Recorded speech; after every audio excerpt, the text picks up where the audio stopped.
Hi, everyone, and welcome back to the Chasing Past Golf podcast. For in this episode, I'm joined by Ladies European Tour Caddy and one of my favourite human beings in the whole world, Jordan Chatt. Jordan, mate, how are you doing? Not too bad day. Dry, thankfully, and down under, but yeah, it's a little wet out here this week. Just a little bit. I mean, you showed me a couple of pictures of the course and stuff at the minute in Australia at Coffs Harbour for this week, and it does look a little wet. We'll just say that. Yeah, thankfully I've got the Gore-Tex this week. I think they'll get worn Wednesday, Thursday, Friday, Saturday, Sunday. Unfortunately, there's no snorkeling gear left at the sports shop, but hopefully we'll be okay without it. And you forgot your welly boots as well. I did, but again, Gore-Tex. I don't advertise Adidas or Nike, but if you're in the market for a pair of trainers, go Gore-Tex. They'll keep your feet nice and dry. So obviously last week it was supposed to be the first event in Australia. Because of Cyclone Alfred, it got postponed, obviously. And to be fair, it does look like the aftermath. It was a little bit traumatic. So fair play for even getting a tournament ahead. But what's the kind of aftermath been since Cyclone Alfred? I take it. Obviously, it's not nice, but obviously, to get some sort of an event is an achievement. So, sure. I mean, a lot of us kind of went down south to try and get golf for the girls. I've done with that with my player and one of her kind of friends and a few other caddies and players, which is good. So it's good to kind of spend time with them on and off the course. Obviously, you're not just carrying a bag for 18 holes. There's a lot more to caddying. But I mean, fair play to the greenkeepers this week already. The effort they're putting in, they've brought in extra staff for drainage, for picking up kind of palm trees that are the leaves the size of me. So pretty good effort from the tour so far. And I think it's just one of those things you can't control, unfortunately.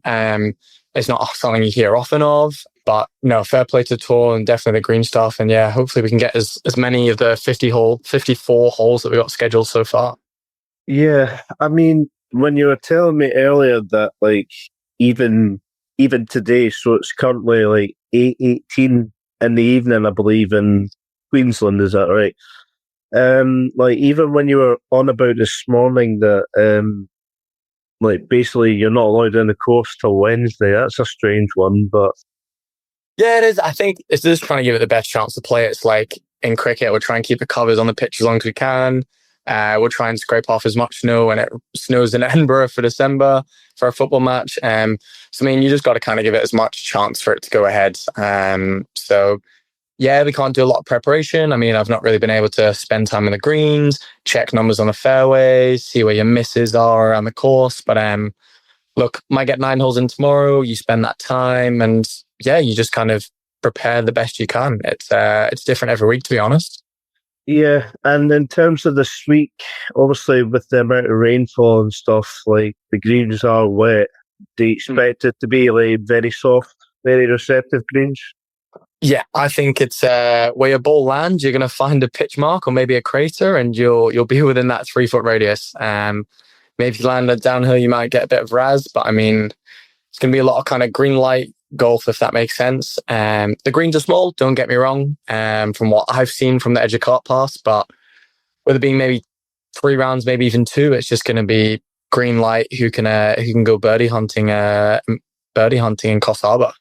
Yeah, I mean, do you think it could be a low scoring event, even with the 54 holes, just with the weather and the weather? I mean, what is it? I think it's 132 in the field. I mean, trying to pick a winner on ladies golf in Europe is probably one of the hardest things to do. The talent's great out here. You got girls that come from the cross and the LPGA. You've got obviously the Aussie girls. You got Grace Kim this week, who's won the LPGA a few years ago in Hawaii.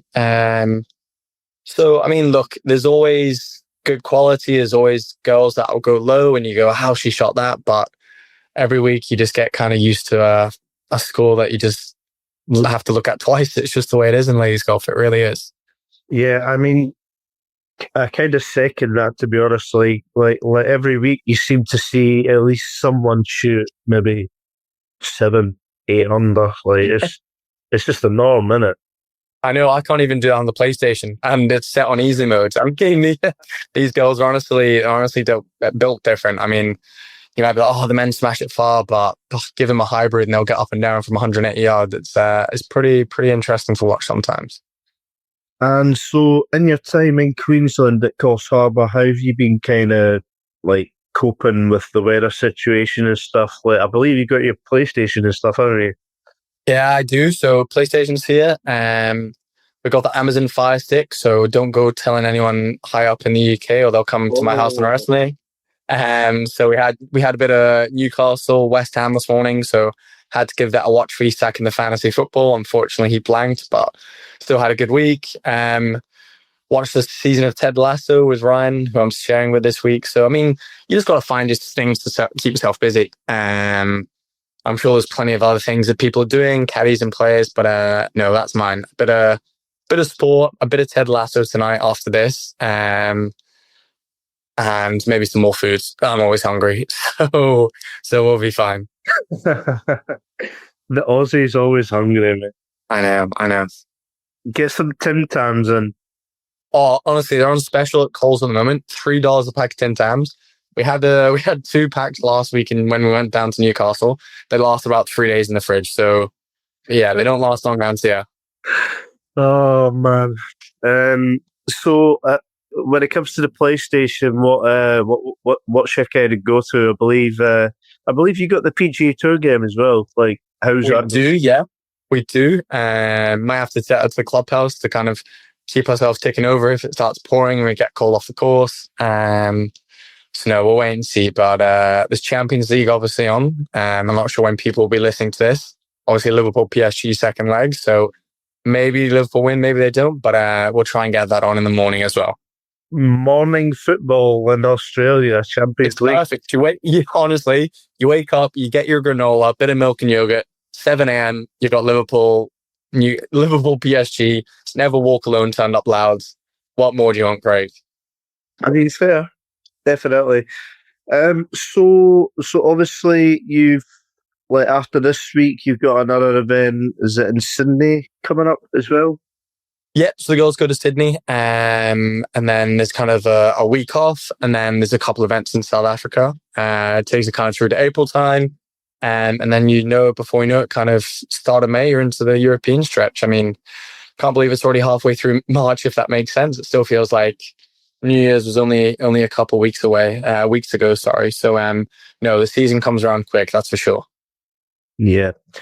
And to be fair, I'm a big fan of the European swing as well, to be honest. So that's always something to look forward to. There's plenty of brilliant golf courses and brilliant events coming up. So for sure. And have you got a favourite one of the European swing? I take it Scottish is up there as well. Yeah, Scottish are good at Dundonald. There's actually a couple new events this year on the schedule. So we're going to Belgium, which will be pretty cool. Speaking to a few of the guys in the staff, and I said, look, course looks pretty mint. And then I think the week after or the week before, there's one in Tenerife. So definitely pack the sunscreen. Definitely book Airbnb in advance. Otherwise, it's going to skyrocket with school holidays. And a bit of sun. So, I mean, that'll be a good week in Tenerife for sure. Oof. Tenerife sounds good in like kind of early summertime. Yeah, I honestly think it's the first week of June. So I mean, yeah, I have to definitely pack the SPF 50.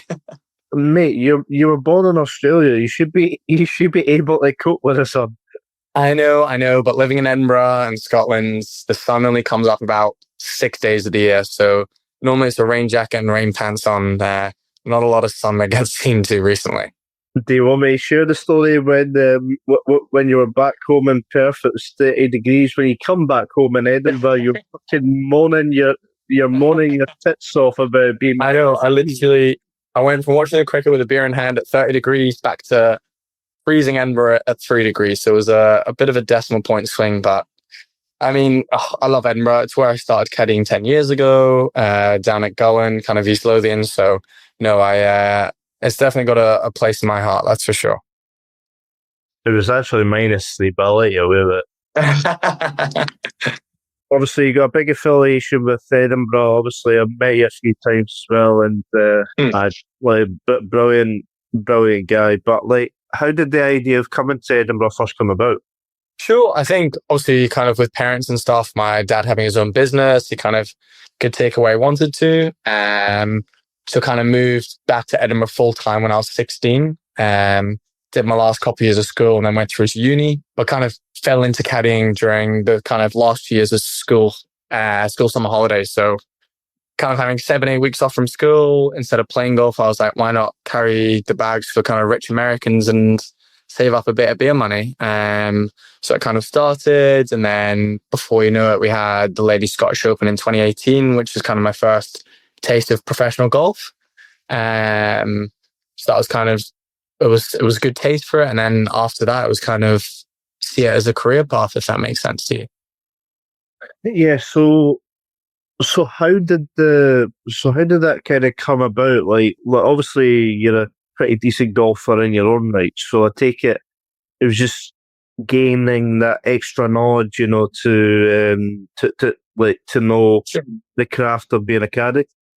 Yeah, sure. I mean, when you're looping around kind of gulling my home course 5-6 times a week, you start to see places of the course that you think you'd never see.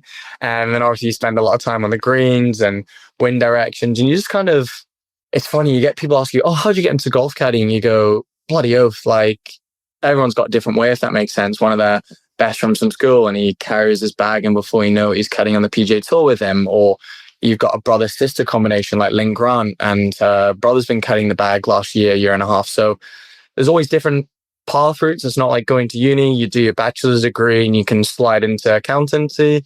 So no, it's always kind of different pathways. And that's how I got into it about 10 years ago, 16-year-old, just kind of caddying for these rich Americans. 16-year-old wee lad, eh? Nah, that's fair. And in terms of like your own golf game, like as I mentioned, you're a pretty decent golfer in your own right. An annoying left-hander that likes to walk it in. That's the only thing. You like to do the Kevin Na, that's for sure. Hey, I mean, if I start on the line, I've got a chance, but I wouldn't take any coaching lessons if I'm the fine greens from me. That's for sure. Exactly. It's literally as soon as you hit it, but there you go. Just got to give it a chance, mate. Yeah, no, fair enough. So what age were you when you kind of like first discovered golf? Like, I think it was a very early age for you. Yeah, it was. So I started golf when we first moved to UK. Moved when I was about 2.5, actually to Wales, funnily enough, for about 9 months. So my old man and my mum and dad's kind of sorted up everything, moved to Wales, lived in a caravan for 9 months. Don't really remember a lot. I've just got photos of it. And then started playing when I was about 5 or 6. There was something called the Wee Wonders, which got set up. Played my way through 6, 7, 8, 9 years old, and then actually stopped for quite a bit of time. Didn't take it back up till I was about 14 or 15. And then, like I said, got into caddying at 16 and still try and swing the clubs occasionally. So like, even when you first started, but like, were you always a lefty golfer as well? Yeah, so my mum and dad bought me plastic clubs originally, and they were right-handed, and I went, nah, just flip them over and start hitting them left-handed. So Dad had to try and find a left-handed club, saw it down back in those days to start with. And I still remember my first ever set of golf clubs were Ping Juniors. I had a putter, wedge, 975, 5-wood driver. I actually think I've still got them in the shed back in Australia, which is quite funny. So I still kind of remember those clubs to the day. So also growing up, like obviously I know you spent a large chunk of time in the UK, but like when you went back to Australia, take it, you still count Australia as home? Yeah, I'd say it's still home. I mean, the rest of my family's here. My dad, my sister, her partner, all my cousins and kind of nephews and stuff, they're all Australia. So it's just kind of me, myself and I in sunny Scotland. But don't see myself moving anytime soon. It's got a special place in my heart, like I said to you, and it's it's where caddying started and where I live and where I play my golf and kind of my friend base, if that makes sense. So no, it's a great place to be. That's a wee bit harsh on Emma. You just let. No, she keeps me on the straight and narrow, so she knows she's got a job to do. She's got a job to do. She has to put up with me for most hours of the day. But no, it's good. It's good. And like obviously now you stay in Haymarket as well. Like for those that don't know, the Haymarket's like central Edinburgh. So like I take it you enjoy it. Yeah, it's good. I mean, if you want to find a car park, don't bother. It's pretty impossible. I think my reverse parking is almost as good as my caddying. I mean, my caddying's not great. Not very. Yeah, exactly. But no, I've come a pretty good reverse parker living in Edinburgh, center of Edinburgh. But no, it's good base. It's easy to get to the airport travel. It's easy 45-minute drive to get down to Gullen, Muirfield, Renaissance, where I kind of do my work when I'm not on tour. And so it's a good little base and pretty happy and settled there for sure.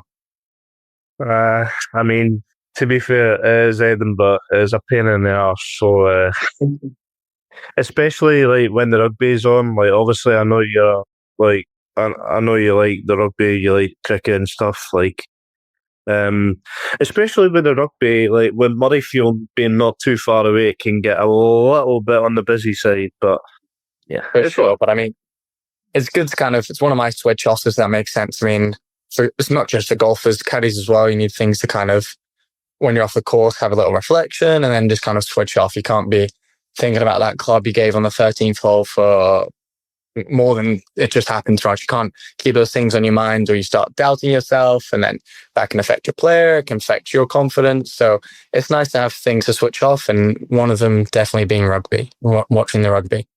Yeah, I mean, you're a never present at the Hive, aren't you? Like the little studio. Yeah. A few of the boys that I know from Edinburgh Rugby, they love their golf. So, I mean, I take them down to Gullen, they give me their green fees, and then they give me an extra 20 quid when I beat them on the course. So it's perfect. But no, it's good to kind of go down, watch them. And it's actually quite nice to be good friends with other professional athletes. Just kind of as learning curves, if that makes sense, because as a caddy, you know, you might be working with someone and then you're kind of let go and then you're looking for another bag. And it's a lot of people kind of assume caddying's, oh, look, you get to travel to all these places and you see zebras on the golf course and it's sunny, and you just wish you could tell them, or kind of they could be in your shoes for a week, if that makes sense. So it's nice to kind of bounce off these guys, and they've gone from even bigger highs to even bigger lows. So it's nice to just play golf with them and just kind of chat about things that make sense, not have things build up. Imagine stealing Edinburgh rugby's players' money. Yeah? That's more. I mean, they get played plenty, so I don't think £20 would go amiss with them. I don't know. I thought they were poor because basically you stole all the money now. No. I mean, I only play a couple times a month, so they get it easy. No, that's fair. And then obviously you've got the best stadium in the history of mankind, not that far away from you as well. So, well, the Tynecastle, yeah, there'll be a few other caddies that are Hearts fans. I know Bronte Law's caddy, his yardage book's got Hearts all over it, and we were talking about it on the range in Taiwan the other week. And there's a few other Rangers fans over here, so I don't mind them. If those Celtic fans, I'd let them know about it. But no, it's nice just to kind of have chats with other caddies and have a little laugh here and there. You've got to have that kind of relationship, if that makes sense. You've got to be able to bounce off other caddies and other players and not just be serious 24 hours of the day. And if any caddies an Aberdeen fan, you're non-existent. Oh, well, I've not met any of them yet, so far so good. So just quickly, briefly speaking on Hearts, obviously I'm a Hearts fan as well, and like I'll be getting to the semi-final as well. But like I believe that you might have an off week during that time of the semi-final as well, and like fingers crossed you get to make the semi-final against Aberdeen. We'll wait and see, but what would I rather? Golf this week or Hearts win against Aberdeen? I'll toss a coin and see where it lands, but some golf this week would be nice. Otherwise, my receding hairline will go further back with the amount of hair pulling I'd be doing. So hopefully there's some golf this week. I was going to say, you've got enough hair as it is at the minute. I know, that's why I've got the cap on. So it's the mullet getting grown at the moment, the little moustache. I'm definitely letting it out my inner Aussie at the moment. So. Oh, mate, it's grim. Like, honestly, you look like a fucking bounty hunter. Oh, hey, it's as long as it helps me read greens, I'll keep it. You look like a hillbilly. That's tough. That's tough. When I'm in my golf gear, I feel good. So that's the main thing. No, kidding aside. No, to be fair, I've actually got you saved in my phone as JC Exotic. So this is like, obviously Jordan Chatt, Joe Exotic. I don't think I'm a tiger whisperer. I mean, when I hit my own golf ball in the air, I talk to it loads. Some of it's not PG and some of it is. But no, I don't think I could whisper any music to any tigers or lions. You PG, you did PG. Wow. I'm trying my hardest right now not to swear. I think I've been pretty good so far. So no, you've done well. Like I was the first one to crack, so it's all right. So obviously, one of your other passions, being Australian as well, is cricket. So tell us about your cricket, your love for cricket. Obviously, right, I'm going to admit straight off the bat, like it's really not for me. But like, if anybody does respect it, like yourself, then obviously that's perfectly fine. But how did that first love kind of? I think just growing up, I mean, I watched my old man play cricket, which is good fun. My mum would kind of help with like the teas and the coffees and things and making food for kind of the interval, which is quite cool. When the players left, I'd always try and nick a scone, which was quite good, or one of her sandwiches, her famous sandwiches or something. I think for me, just growing up around sport, I've always kind of enjoyed watching it. I've always played it to kind of like a decent level. In cricket, golf, used to play football quite a bit. I think that's when I went to uni. I was like, I want to kind of get into the coaching side of things and kind of help people that from my age, like younger, to kind of progress in their sport. I mean, it doesn't have to make them professional. It's just kind of the enjoyment of sport. And I think that's kind of helped push down towards caddying. I mean, it's nice to try and help someone on the course to achieve better and get further up the leaderboards. So no, I think that's kind of love of sport. I've always been around it. If it's been my dad watching him or watch my sister when she used to play basketball, or even just kind of myself playing. There's always sport on the TV if you're in my household. So I can say that for sure. I mean, to be fair, what does the missus think of that? It's fine. See, I'll go play PlayStation and she'll get a few hours of Gossip Girl. So she's happy enough. Gossip Girl. I mean, don't get me wrong, I've had to watch my fair share of episodes, so it's fine to talk about on the golf course. If you want to talk about Gossip Girl to me, I'm sure I can talk to you about it. If you want to talk about if you should get French tips or acrylics, I can give you my feedback as well. So, like I said, as a caddy, you just got to know more than if it's a 6 or a 7 iron. You got to have all the tricks in the bag. Look at that, so flexible. So last year you were on the bag for Annabell Fuller, who was a rookie last year, coming on. She's done pretty well, to be fair, like in a rookie year. Managed to qualify for the AIG Women's Open as well at St Andrews, which is obviously a massive milestone for not only Annabell but for yourself as well.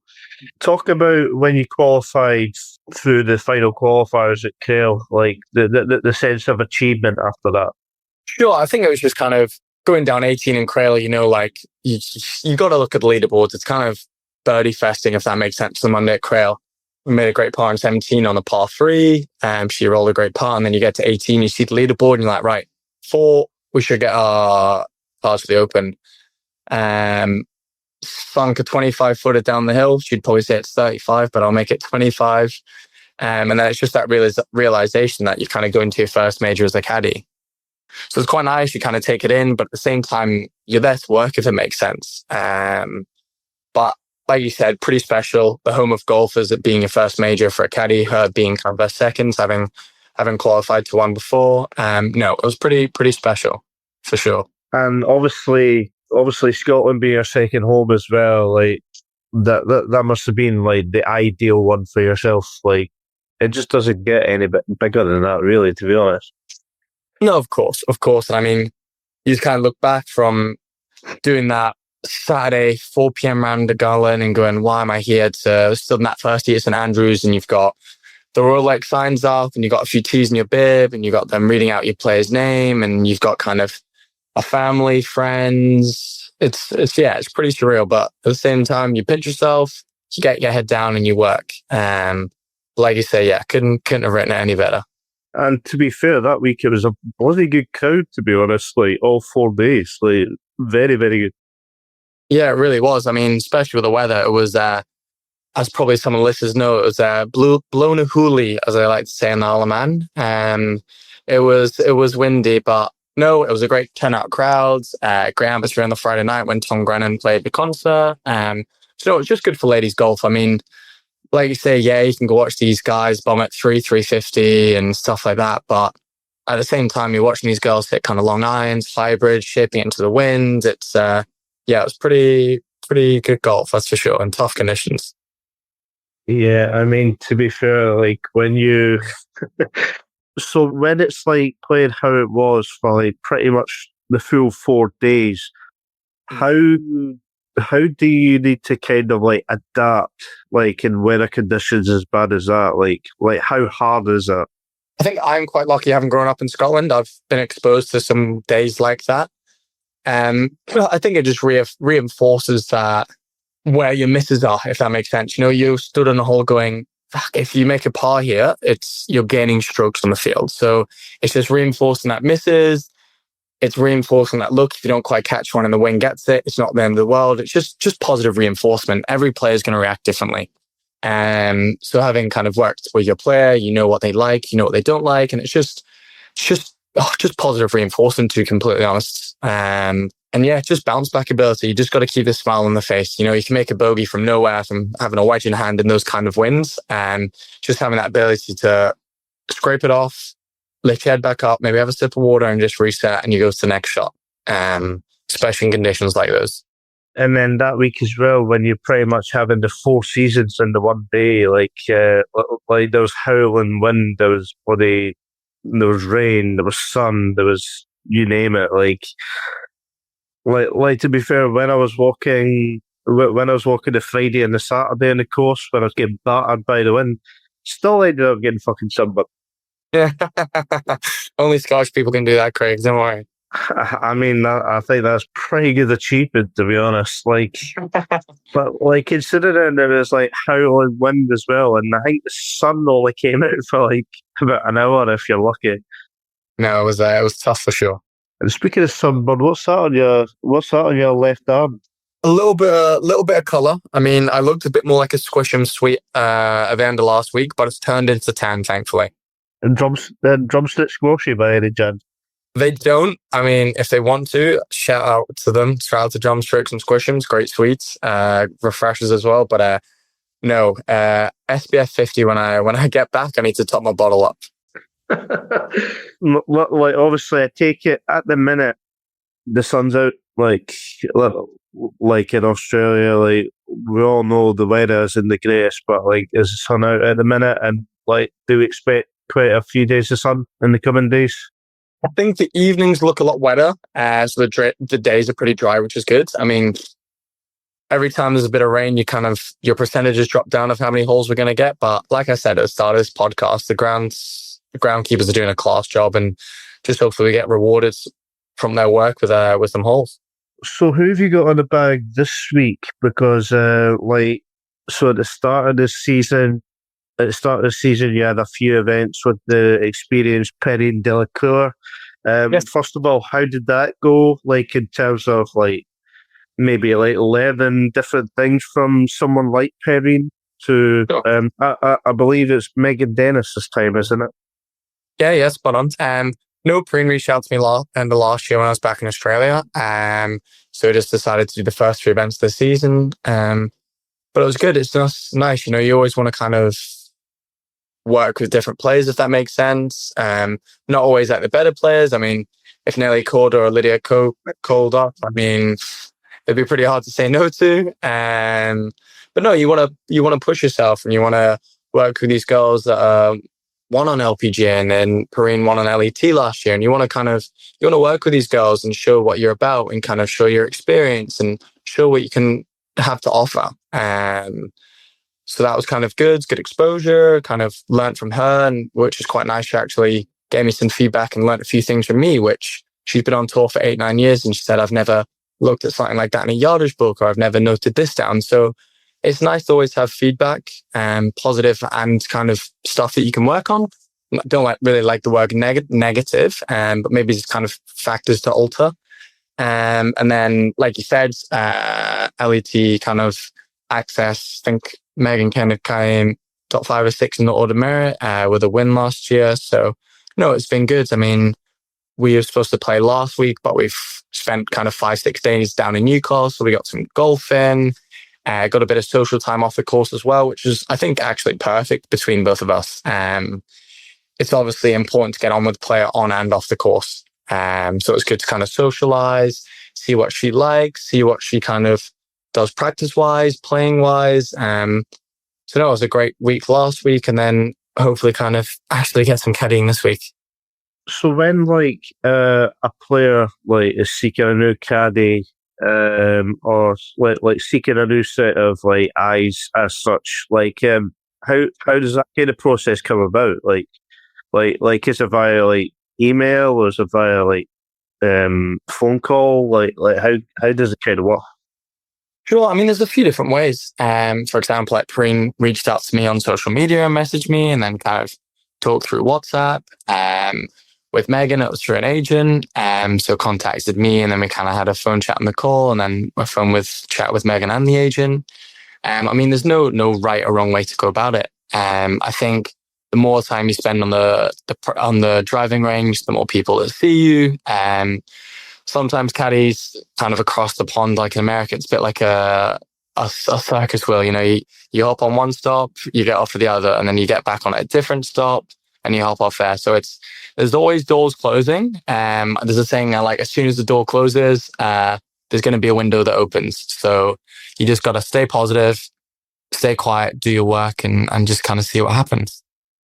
And so, in terms of Megan as a player, what do you make of her game? What would you say of it? From what you've seen, are her main strengths? Look, you've got to be pretty good at everything to come top kind of 5-6 in that order of merit from the LET Access Series. It's a pretty brutal tour, if that makes sense. You know, your one aims to get off that tour and move on to LET. So, I mean, from what I've seen in 27 holes, is great off the tee, nice and accurate. It's kind of one of her favorite clubs, the driver.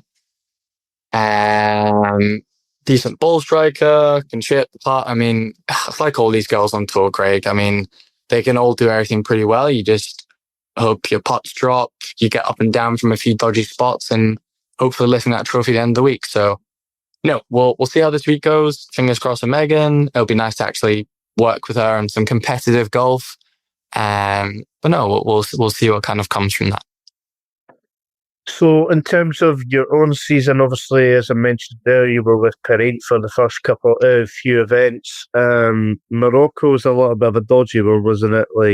I believe from what I've seen, there was quite a big outbreak of food poisoning and stuff, and players fasting all weekend. I think the tour called it a flu. I think I got a few pieces of raw chicken, but 6 to 1, half a dozen the other. You can take your spin on it.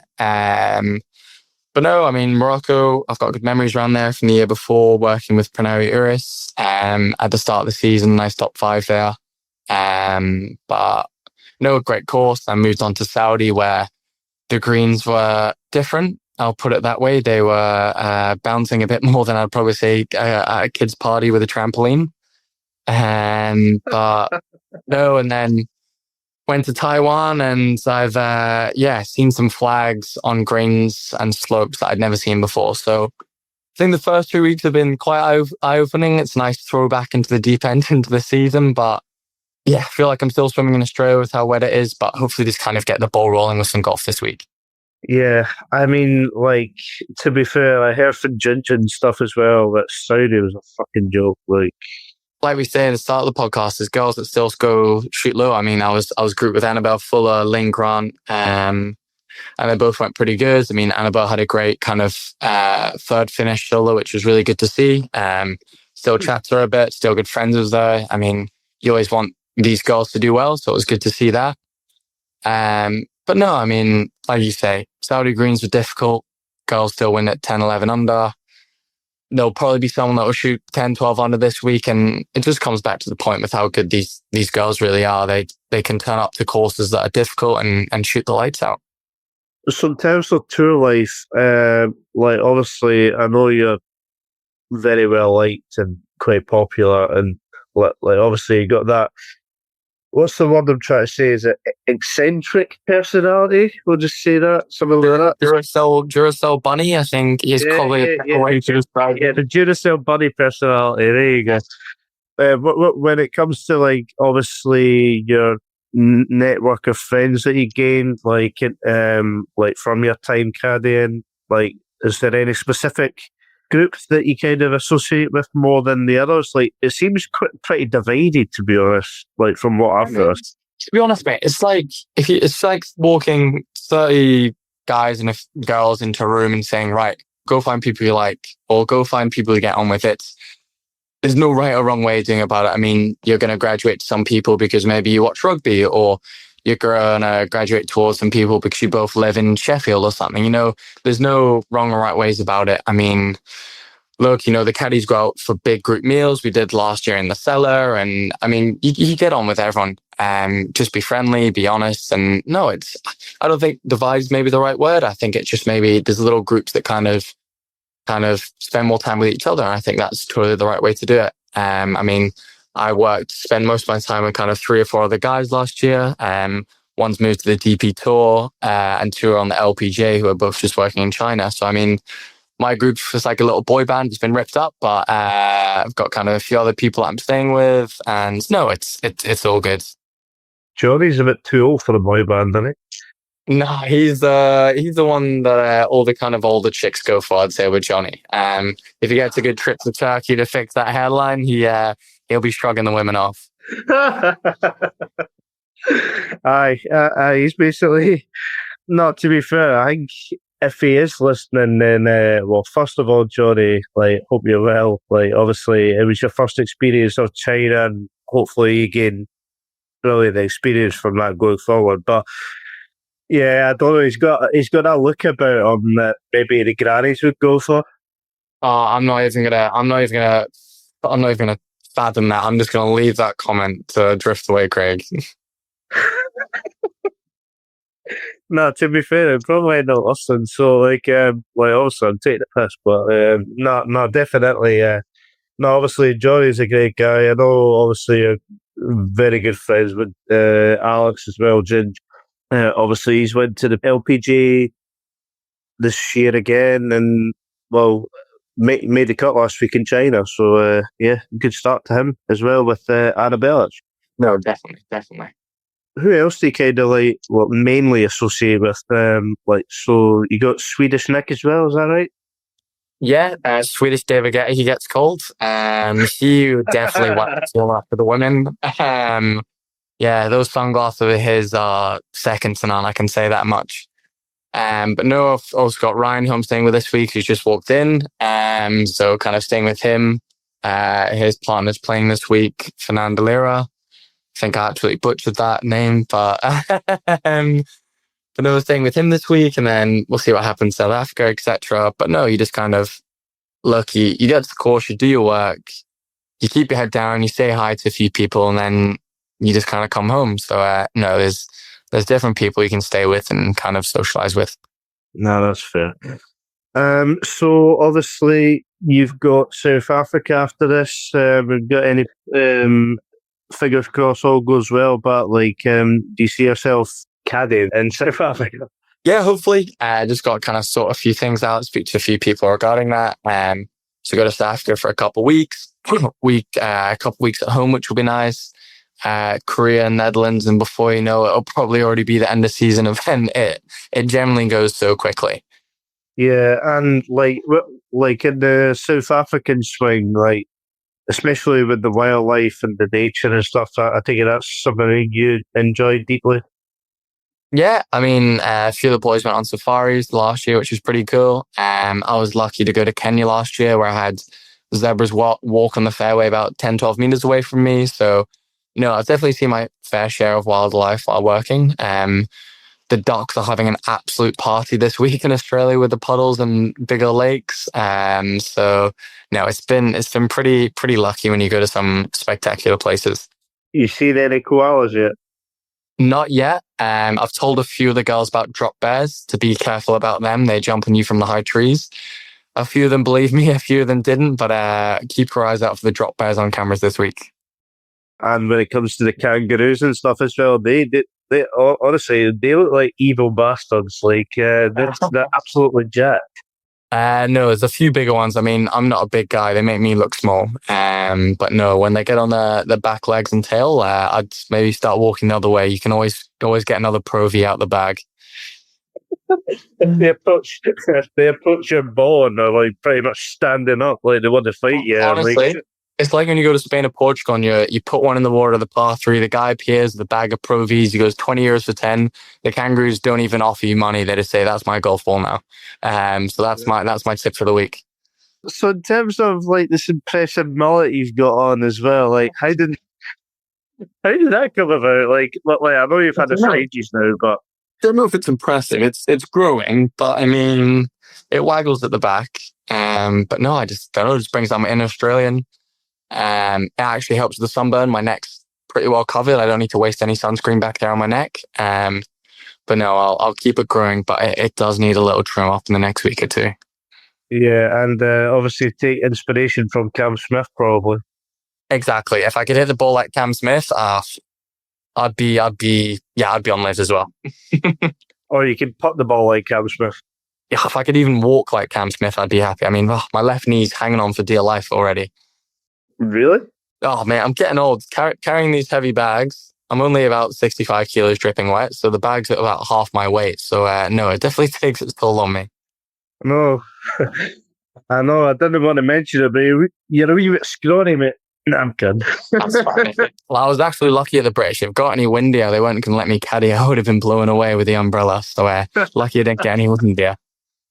So have you got So if you had to name 3 events coming up this season that you're looking forward to, what would they be?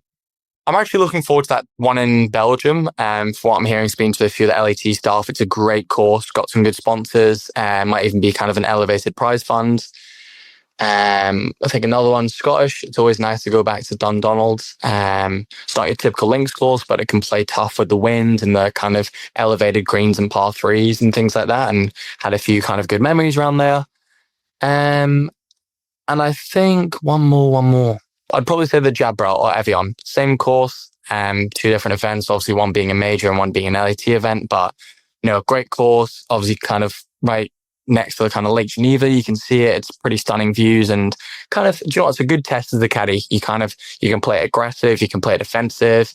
You got to really leave yourself in good spots, if that makes sense, on the green misses wise. So it's nice to really challenge yourself sometimes as a caddy. So I'd say those 3, Craig.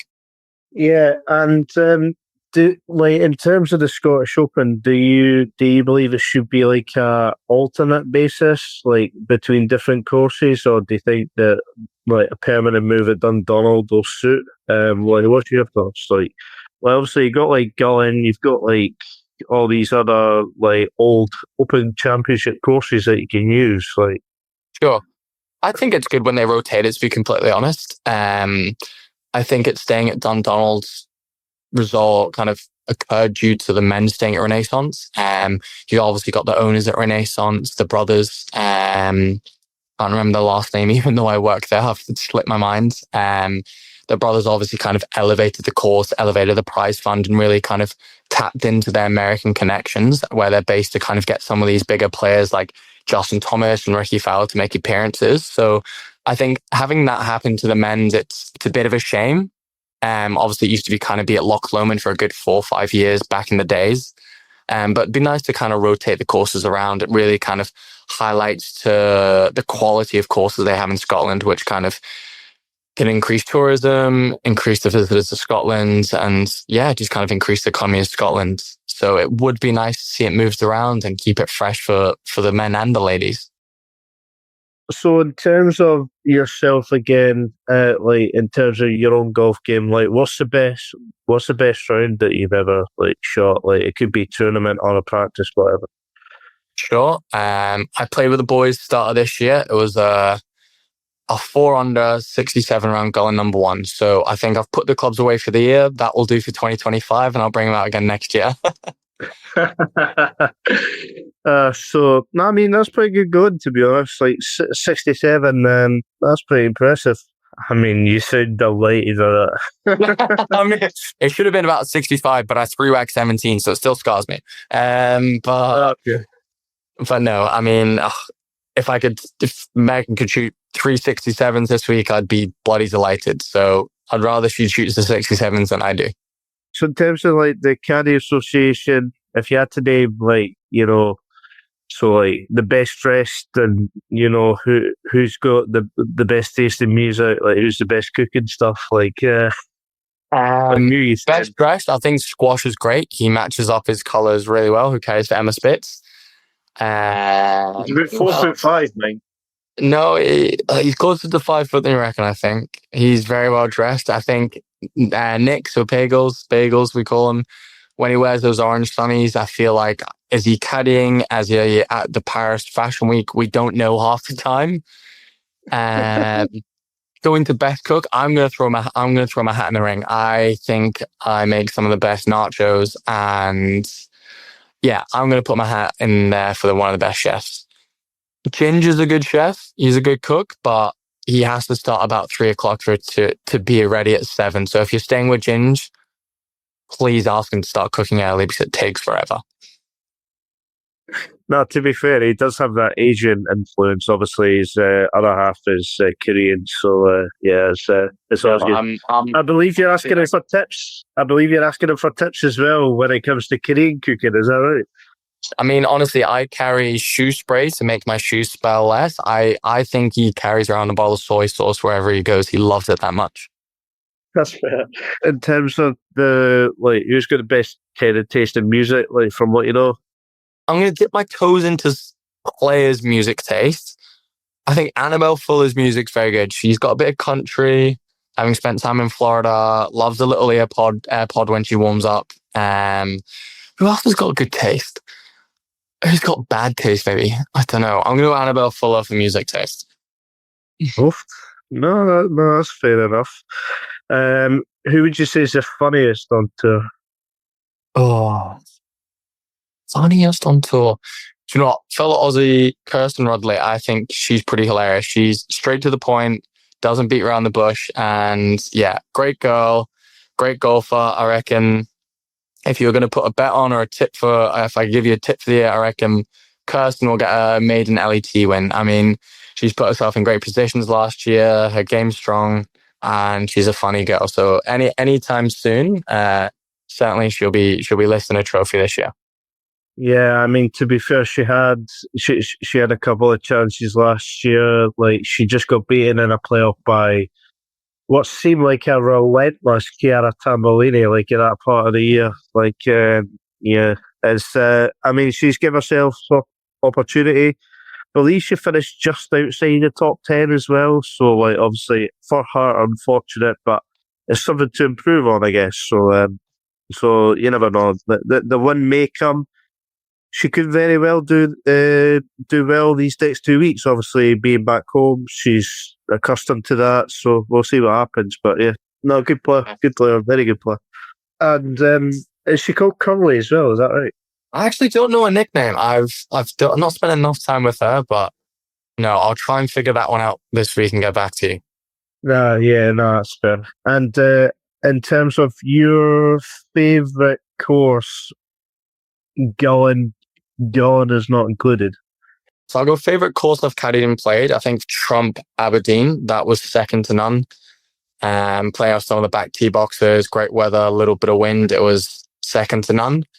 One of the nicest courses I've caddied. Maybe not the nicest course, but just for the experience and kind of the exposure and the meaning to it. I just think that week at the British Open at St Andrews was pretty special. It was my first ever major.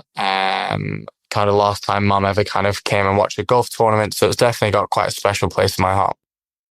Yeah, no, obviously, knowing you personally, it was a very rough end to the year, but hopefully you'll do well and stuff.